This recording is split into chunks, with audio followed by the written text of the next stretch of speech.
भारताचे पहिले उपपंतप्रधान तथा गृहमंत्री सरदार वल्लभभाई पटेल यांच्या 150व्या जयंतीनिमित्त राष्ट्रीय एकता दिवस म्हणून देशभर मोठ्या उत्साहात साजरा करण्यात आला। रसायनी पोलीस स्टेशन अंतर्गत रन फॉर युनिटी या एकता दौड कार्यक्रमाचे आयोजन मोहपाडा NISM येथे करण्यात आले होते, ज्यामध्ये रसायनीकरांसह विविध संस्थांनी मोठ्या संख्येने सहभाग घेतला होता। भारतीय एकात्मतेचे शिल्पकार आणि पौलादी पुरुष म्हणून ओळखल्या जाणाऱ्या सरदार वल्लभभाई पटेल यांच्या 150व्या जयंती दिनानिमित्त गृह मंत्रालयाच्या निर्देशानुसार देशभरात राष्ट्रीय एकता दिवस साजरा करण्यात आला।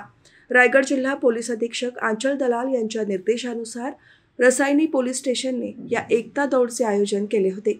या एकता दौडला मोहपाडा येथील NISM याच्या मुख्य प्रवेशद्वारापासून सुरुवात झाली। या दौडमध्ये रसायनी पोलीस ठाण्याचे वरिष्ठ पोलीस निरीक्षक संजय बांगर, पोलीस उपनिरीक्षक प्रमोद हंबीर, महिला पोलीस उपनिरीक्षक अनुसया ढोणे, जय प्रेसिडेंटच्या महिलाधिकारी चित्रा यांच्यासह पोलीस अधिकारी, कर्मचारी, विद्यार्थी, पोलीस पाटील, महिला दक्षता समितीच्या महिला पदाधिकारी, नागरिक मोठ्या संख्येने उपस्थित होते।